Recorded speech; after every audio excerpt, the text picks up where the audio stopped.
Okay guys, you should be able to see me right now and see the TAS playing back. I'm going to restart it here in a second, and when I restart it I'm going to do a bit of a view around of my setup here so you guys can see not only the feed that I'm getting of the game through my HDMI port, but the whole process of how it gets played back. So I'm gonna restart here and see if it works just from that. I also want to pick up my live split tool. Yeah, so it'll play back from a restart. So I'll have this split timer going at the same time I do the reset, so we can have those going at the same time. Hold on a sec. Okay. 3, 2, 1, go. Okay. So yeah, again, this is TyKevin83. I'm doing a live console verification of Pokemon Yellow, the part of the TAS that does sync. So this will not fully play back because of an emulator inaccuracy we found after the Rock Tunnel split, but I'll be able to show you guys the part of it that did sync, and it's the longest syncing movie file that we have yet available. So I'm going to go through the setup here. The first key is that this is a GameCube. These inputs are doing nothing. Okay? I just unplugged the inputs to the GameCube. We got nothing going on here. We're playing it back here on my TV as well. And then this is my stream setup here. Okay? So this is the GameCube it's playing back from. You can see the yellow cart there. The SD card adapter. And we're using Action Replay disc. You can see that in here. The Action Replay disc that loads... you have to rename a file autoexec.dol. What I've done is I've loaded Swiss. And then from Swiss I choose to use GBIHF with a CLI file that has the path to the input file I've generated from my BizHawk. So what you have to do to make those input files, I'll just point it back at me so I can explain this. What you have to do to make those input files is you have to take a BizHawk BK2, like backup of your inputs, and play it back while a Lua script is running that will timestamp the cycle at which each input happens. Because inputs don't actually happen on each frame in Game Boy Color games.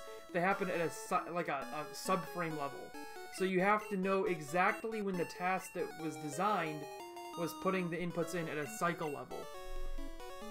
So you run back that Lua script, you get out the timestamps, you run a conversion factor to make the timestamps be legible by GBI, and then you load them onto the SD card along with GBI and boot it from Swiss, or you could actually probably even boot it straight up.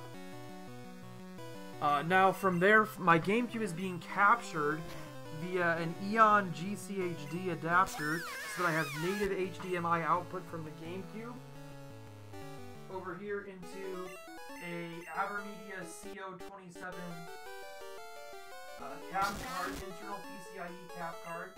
You can see that down there. And that's my gaming rig that's picking up that feed.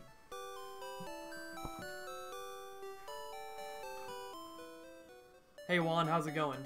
So you can see again here, this is a basic TV that the feed is playing back on. That's what I use to watch the feed, so I don't have to watch it I don't have to watch via OBS. So I have my feed actually going from the GameCube into a splitter that splits, the powered splitter that splits the HDMI signal, one into OBS, the computer for OBS, one side into my panel.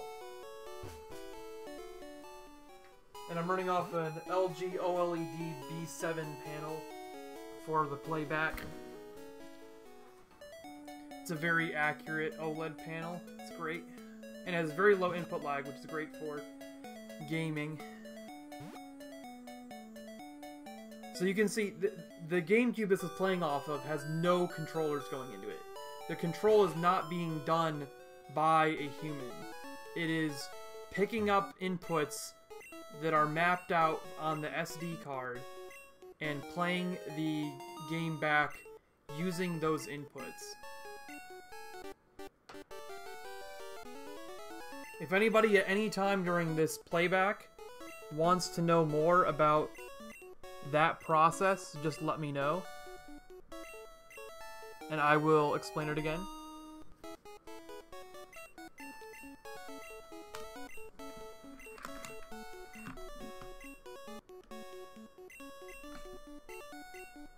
Cool. Yeah, this is very GBI specific. You need to have a lot of homebrew technology and an SD card adapter and action relay. You need all that technology in order to make this setup work.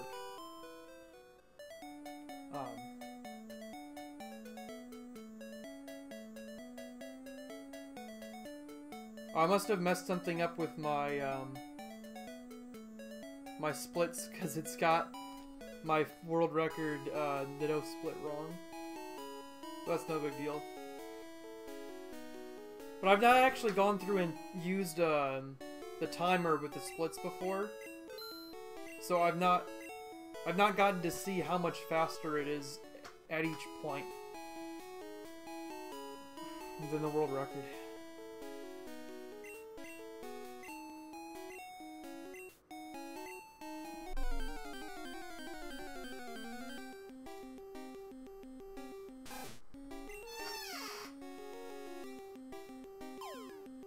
What's going on with you, Juan? How are you doing today?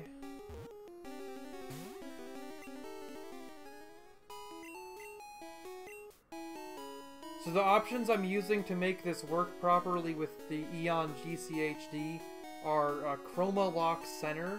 That's an option you can, the Chroma Location, centering it so that it properly maps over the Luma information.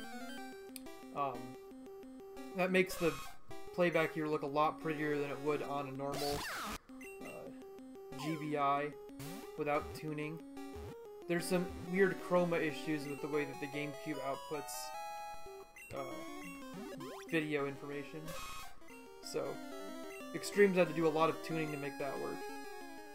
You know, I should mention again that this is all possible due to Extremes' work. Yeah, Pseudo streamed super early today. I'm not sure what that was about. Oh, I forgot to split. I'm dumb.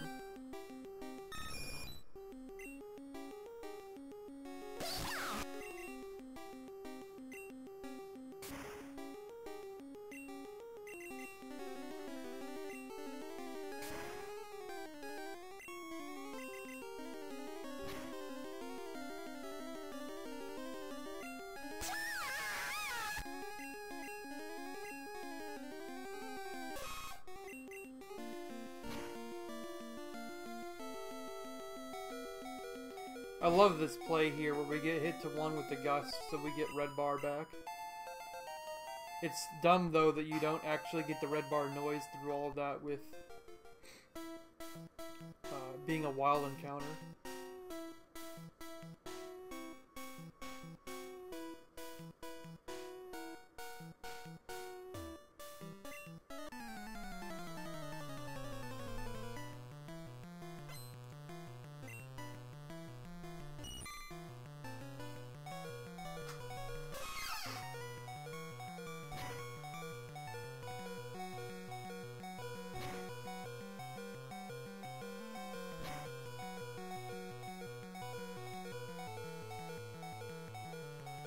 Remembering how we intentionally didn't crit the Caterpie on the first attack there, so that the second attack critting would never hit it into yellow bar.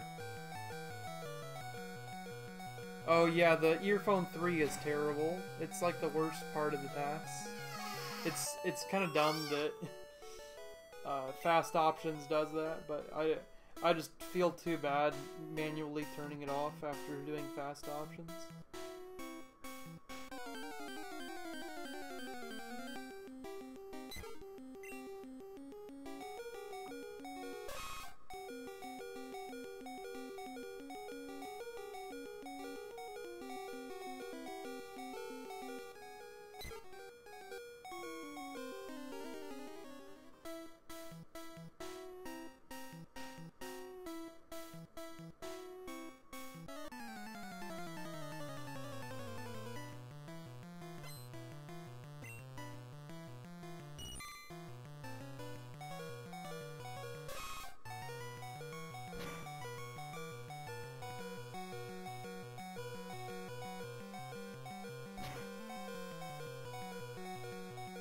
That two-shot is super cool.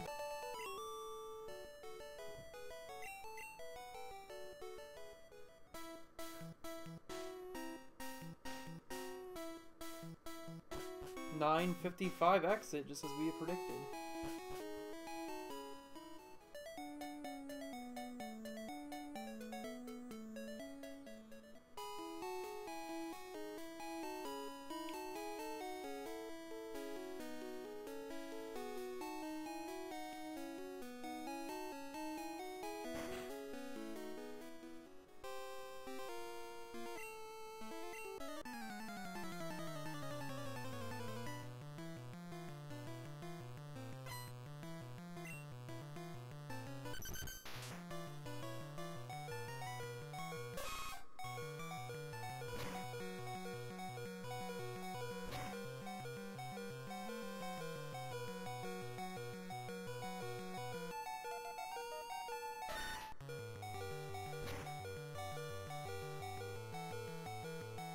This strat is also super cool, where we get the Gen 1 miss into the critical. The 1 in 39 critical. Well, 1 in 256 Gen 1 miss into 1 in 390. 1 in 39 plus 1 in 10 critical. It's crazy.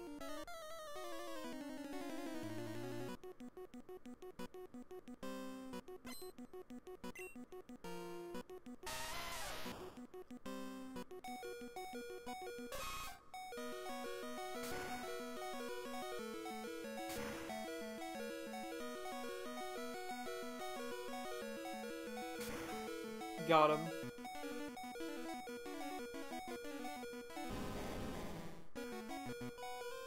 This one's really hard to find because the act of choosing to use the move Bide and us critting double kick are kind of you have to overlap those two effects. You have to choose to use the move Bide on a specific frame, and then use other effects to make the crit happen for double kick, like print letter delay.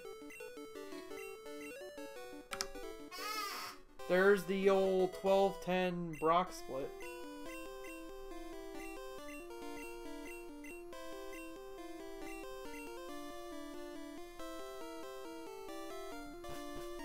This one will be very interesting to see how much of the time save comes from Route 3 here.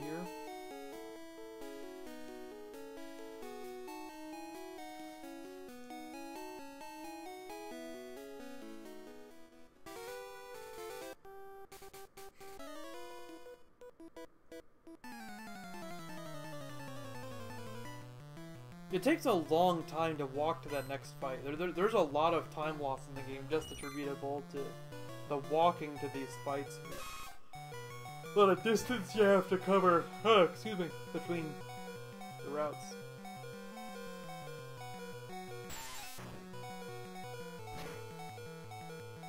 And the fact that you're able to consistently one-shot things here is really crazy in the context of Pokemon Gen 1. Like, you're not supposed to be able to one-shot things at similar levels and similar points in the game. Like this. It's just a testament to the power of critical hits and the power of having a horn attack on a Pokemon so early in the game.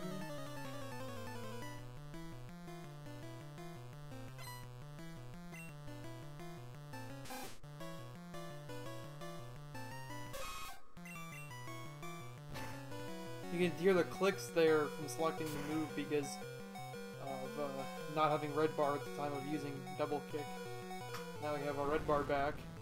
It'll be faster for us to use our moves again. We get that good crit range into Leer fail so we can double kick.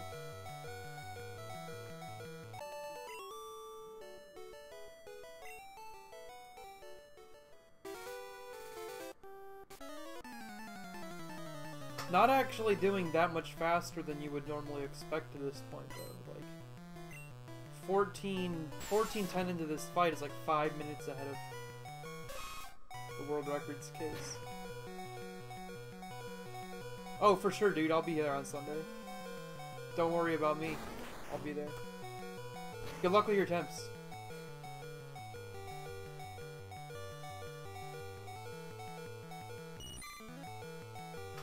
This normal horn attack hit here is a 1 in 39.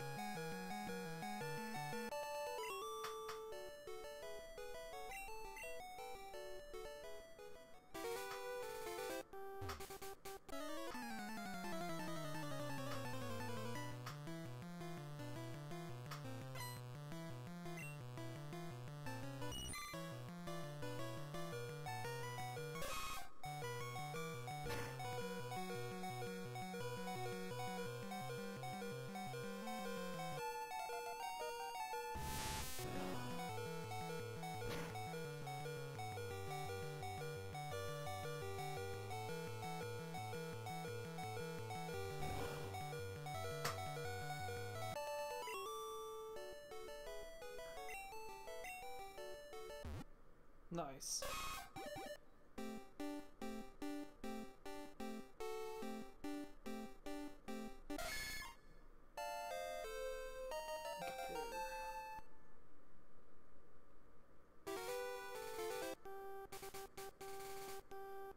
Ooh, almost time to split for the Mount Moon entrance.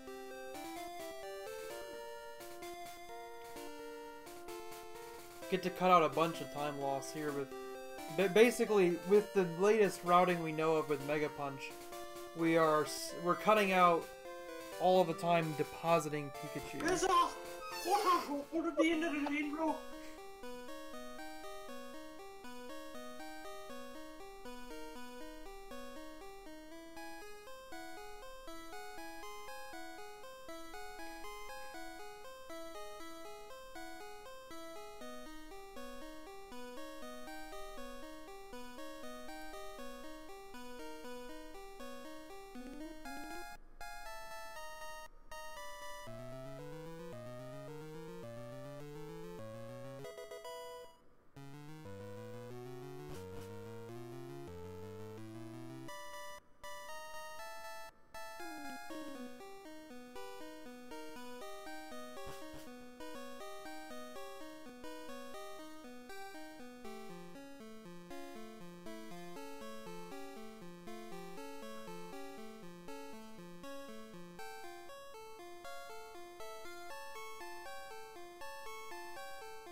And you can see us not evolving before this fight here because we need to try to get red bar back. If you evolve before doing the end of the moon section, you have to do some drastic things to retain red bar, which are not very efficient.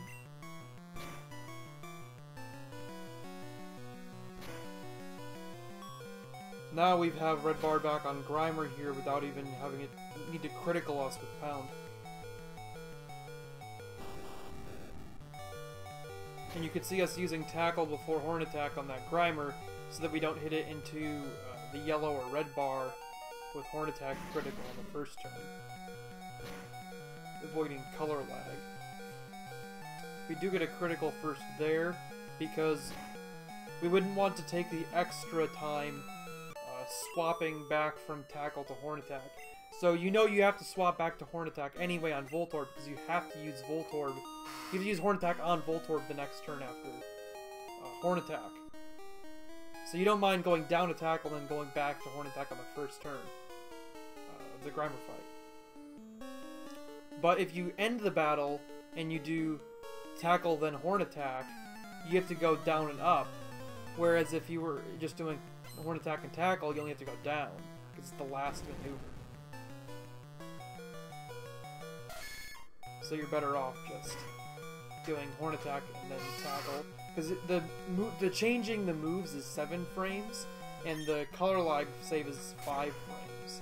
So you net lose 2 frames if you swap to using tackle and then swap back to horn attack.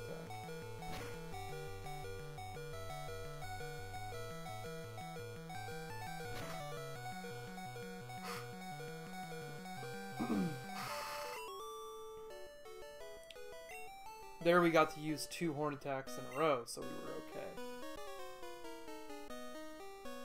We'll do this when I split here. Piss off! What at the end of the lane, bro?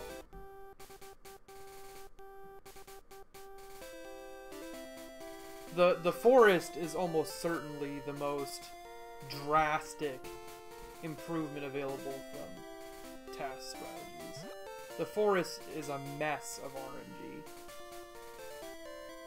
And you obviously can't even get the Pidgeotto strategy on RTA strats. It's not even remotely viable.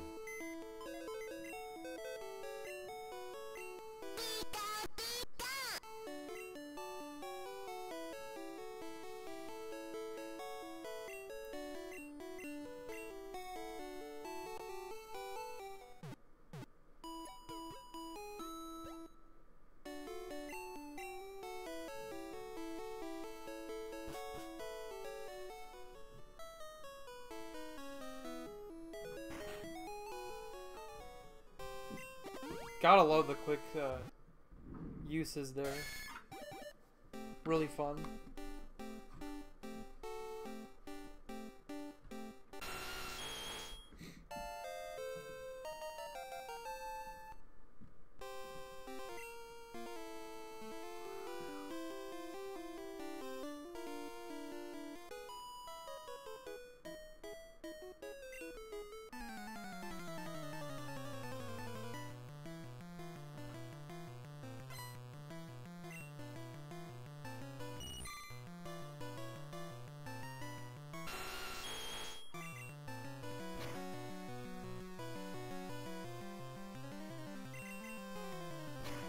That looks really cool always, where the tail of fails into the critical.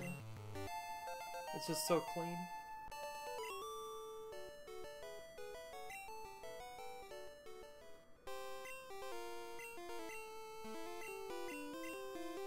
I'm gonna skip split here because it won't really make sense to compare the Misty time, like, to the bridge time.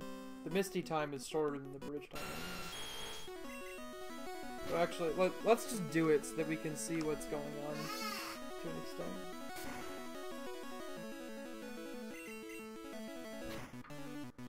This will probably account for a very large amount of the time saved in the run.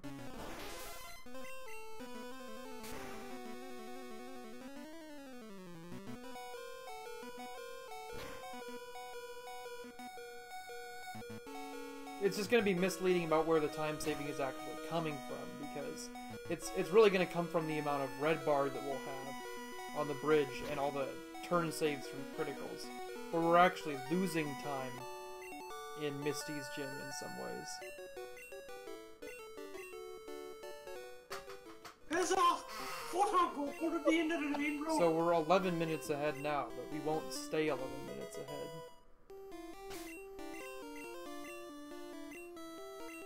Oh, we're also going to save a lot of time on bridge from Bubble Beam shakes instead of horn attack uses.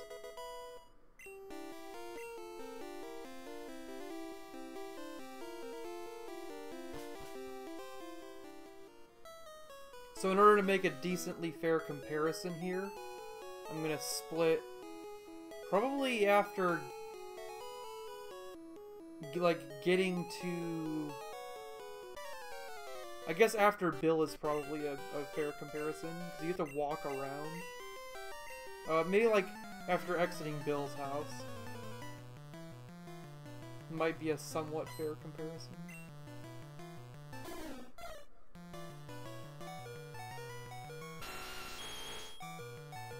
But you'll see here just how oppressive TAS Bubble Beam is.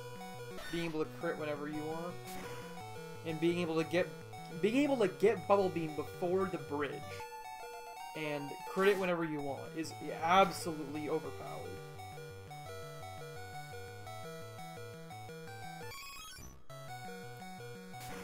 And we get this one shake double kick on the Eevee because of a 1 in 39 critical.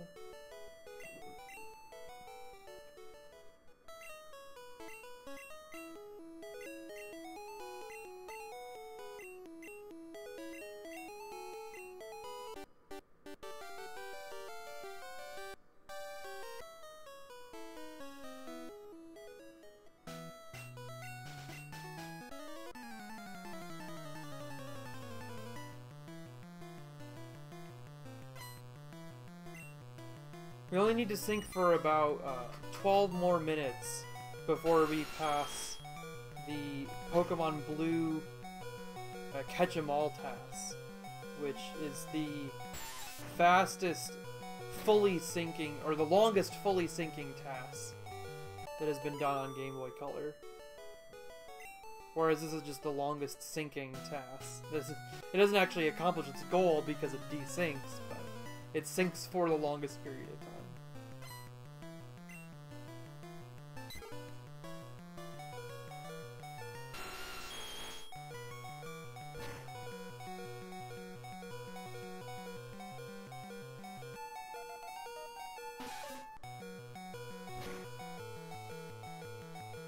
The red bar crafting on this section is very intricate and it's very fun to watch because we're timing the amount of damage we take very specifically. Exarian, welcome! Let me give you another tour around the setup here we're doing for the verification. I did an overview of it earlier before I started, but I'll do it again now. So, this is my phone camera I'm saying hello from. Here's the TV playback that I'm watching, where I usually use to watch my runs. Here's the GameCube here. I've unplugged the controllers to demonstrate that the game is currently playing itself back, and nothing is happening in terms of human input. We've got the yellow cartridge, SD card adapter, and SD card with the input file with cycle timestamps. So I've taken the BizHawk backup file of inputs and I've run that through a conversion factor to make and a Lua script to print out cycle timestamps of when every input happens in the TAS and be able to turn it into something that GBI can read as a movie file. Extremes helped out a lot with that process. So then here, we have GBI and the movie file here on this SD card. And we boot off of an Action Replay disc onto Swiss, which is a program that lets you load homebrew, basically. Whatever homebrew you want. From there, the GameCube is outputting an HDMI signal natively from an Eon GCHD adapter through the digital port, and it's converted into an HDMI signal natively. Then we have the HDMI port going into a splitter over here. One split goes over to my HDMI capture card, the outer media is CO27. The other split goes over into my OLED TV.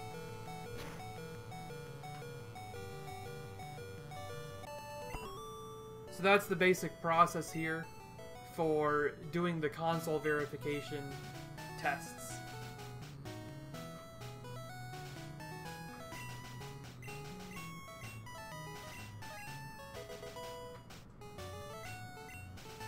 Yeah, it is elaborate. It is not a straightforward thing to do. But it's what we have to do, and it's a much better console verification setup than anybody else gets, because this is all using official hardware. There's no custom hardware here. There's absolutely no custom hardware. Like, an SD card adapter is an official GameCube thing.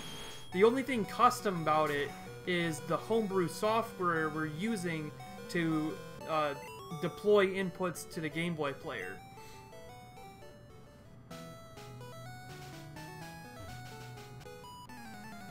And the fact that we have the Game Boy interface firmware to play the Game Boy player however way we want it is just so useful for this task.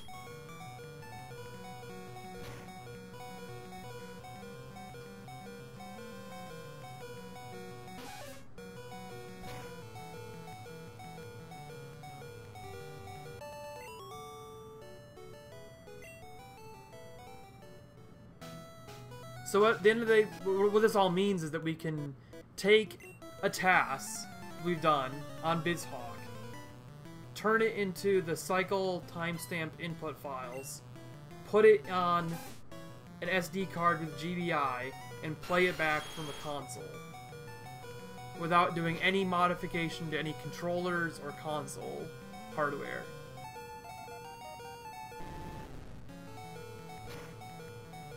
And we get almost pixel-perfect capture that would resemble emulator, except that there is one problem still in the link. The Eon GCHD adapter is based on the original GC video code, which is it's bugged because it doesn't understand a bug in the way that the GameCube outputs color locations. So there's a color shift issue. There's a color offset with the video feed, and you can't correct it. You can't really tell unless you know what you're looking for, though, so it still looks very, very sharp to a viewer.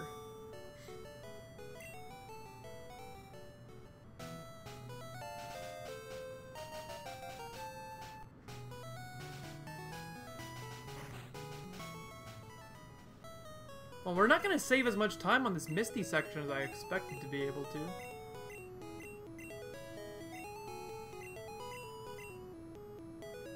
I'm guessing that's because... I would guess it has to be because of the Misty section itself taking longer with the turn losses on 3 pokes, and then also being outsped by Starmie.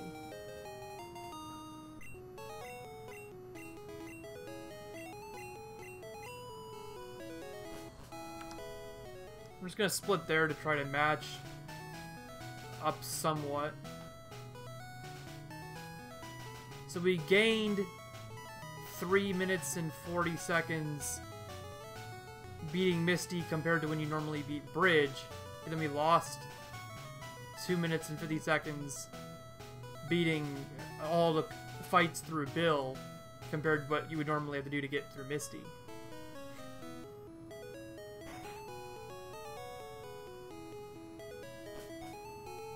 So there's not really a fair comparison unless maybe you like, if you were to change the split, I'm comparing from World Record to the entering the Dig House, and then split on the Dig House.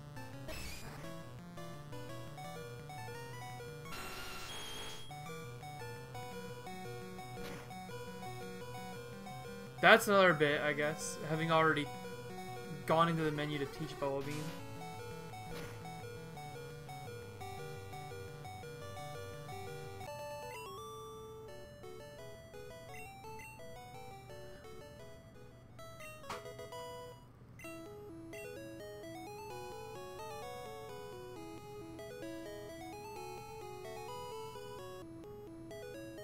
I guess we also cheated a little bit in that we hadn't deposited Pikachu until that section where we were on the Misty split.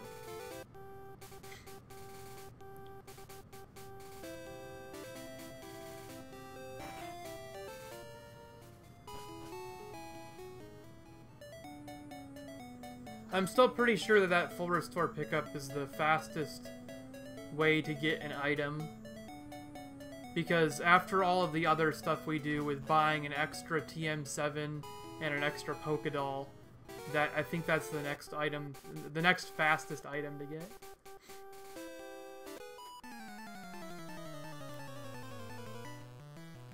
Exarian, it's so dramatic how much time you save in this TAS in the forest compared to other splits.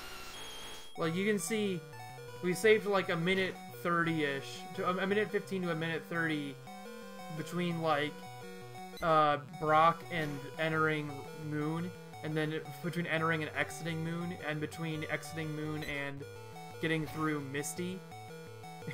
And then we saved about that much time getting Nitto. But between getting Nitto at like 640, which is like 40 seconds ahead of world record, you save like 4 minutes on the Brock split.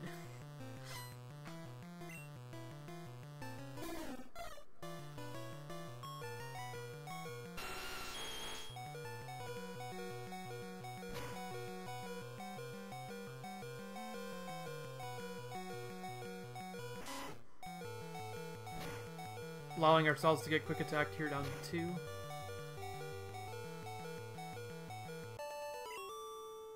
TAS Pidgeotto OP.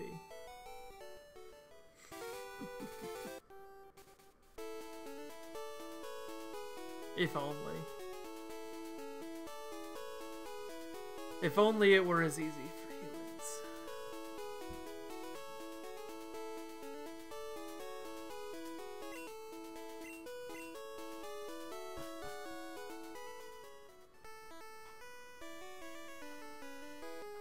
Ooh, we get our first use of Thrash that you wouldn't be able to do in a normal run coming up here. That's super fun.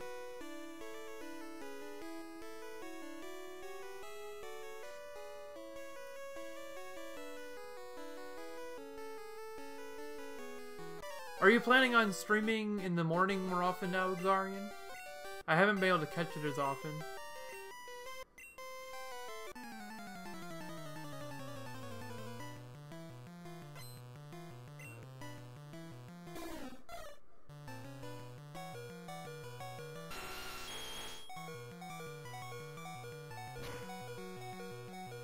That's cool. I would be able to catch it, but I've not been setting aside the time in my work schedule. My work schedule is super flexible now. I have a lot of independent control over when I do what at work. So I can flip on a stream, listen to audio, or I could probably even watch some of the video too sometimes, but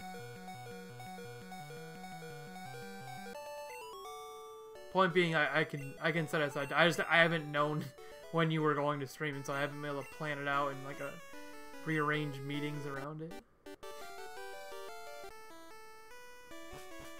We just got through a huge web publish, so I've been super busy at work the last like 3 days. I refactored like 7,000 lines of CSS code in 2 weeks. It was really painful. Yeah, it can. It's actually, if you forget to teach Bubble Beam, I think the best play is to Thrash on Sandshrew. Because if you don't crit the Sandshrew and not lose the turn, you still have the range to one-shot Eevee and not have to worry about the 4-turn Thrash. So, like, you would do Horn Attack, Thrash, and then only lose the 1 turn, but you're still, it's a Thrash turn, so it's not like the end of the world.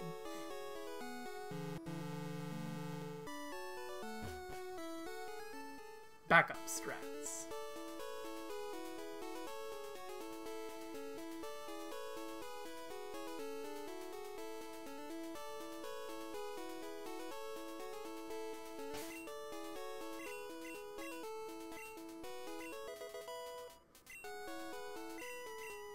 Fast scrolls. And nicknamed Charmander for faster text. Gotta love it.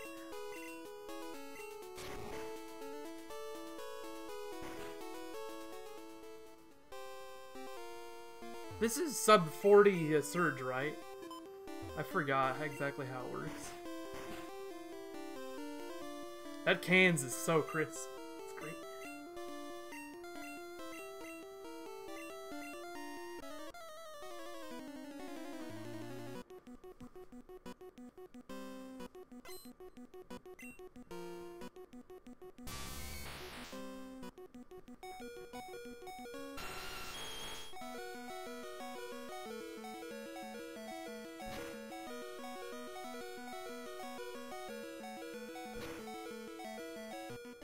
No crits necessary? There's a quote-unquote one of the end of the Ooh, we're rainbow. exactly 10 minutes ahead of world record.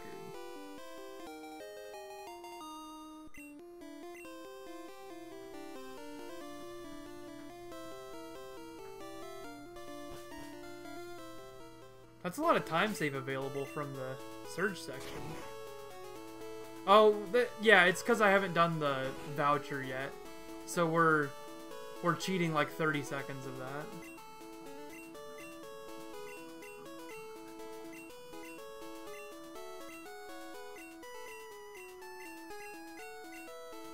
Oh, we're getting close to the desync, but we've passed the...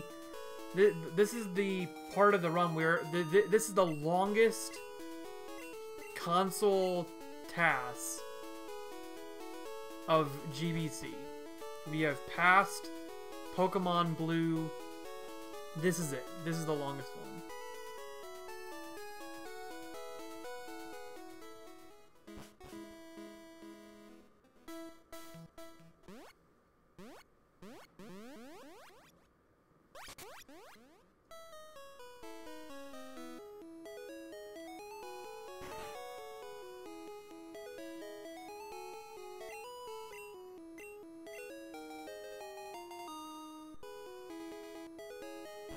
We're about 3 minutes out from the desync.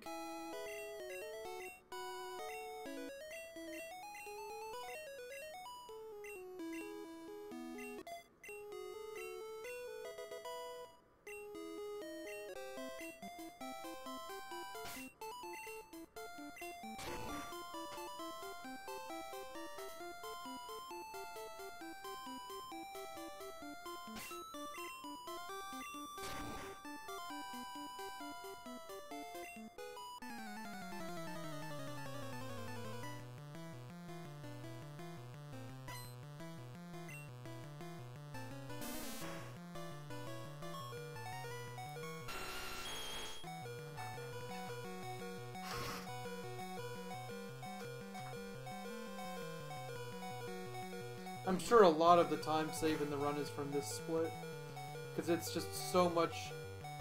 This and the next one are so much execution, and then there's the rock slide teach you don't have to do, because you can crit every thunderbolt.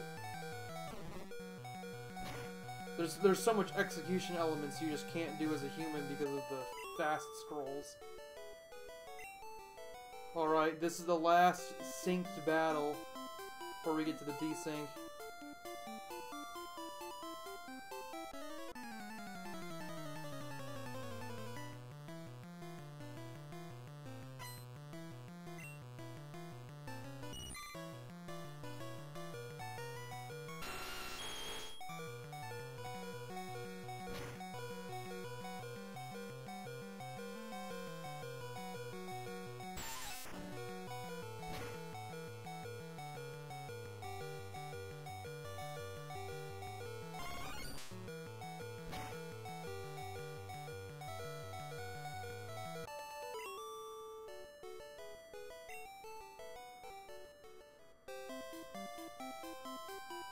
And the desync has happened, so we are now guaranteed to not be able to finish because our RNG has been offset by an extra V blank created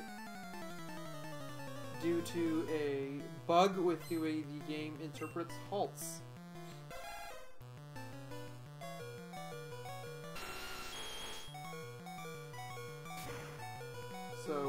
Bowl Beam, and it crits.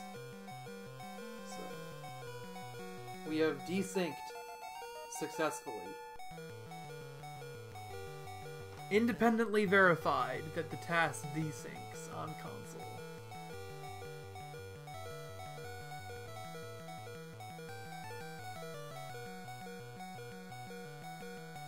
Isn't that fun?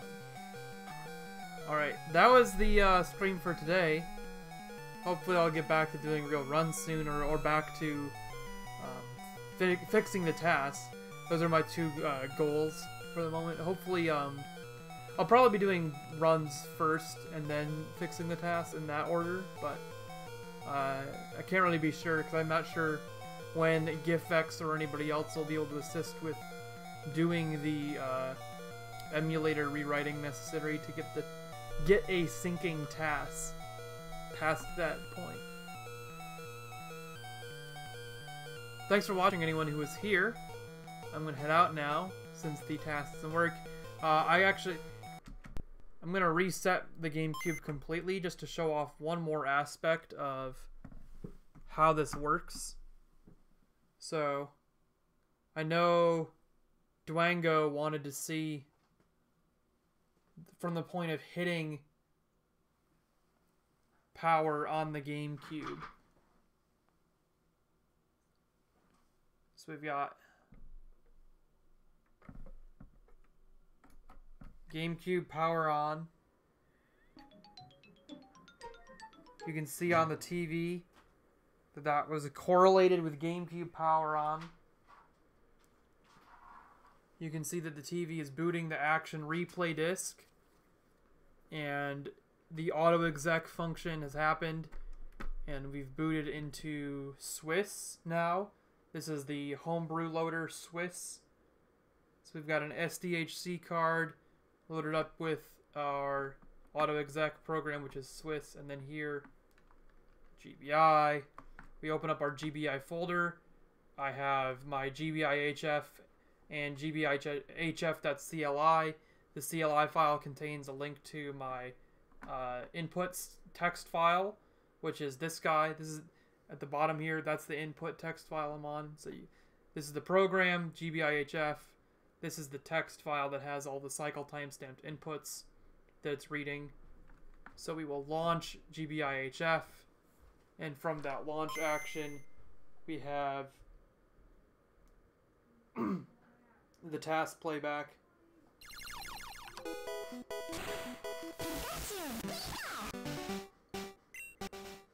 And you can see it doing the task that we just saw. So, yeah, this is all legit. If anybody ever wants another exhibition of this, please PM me, and I will be more than happy to demonstrate any aspect of how this works. It's super cool, and hopefully soon we'll have a fixed version of BizHawk and be able to recreate a synced TAS of Yellow all the way to the end on console. Have a good day.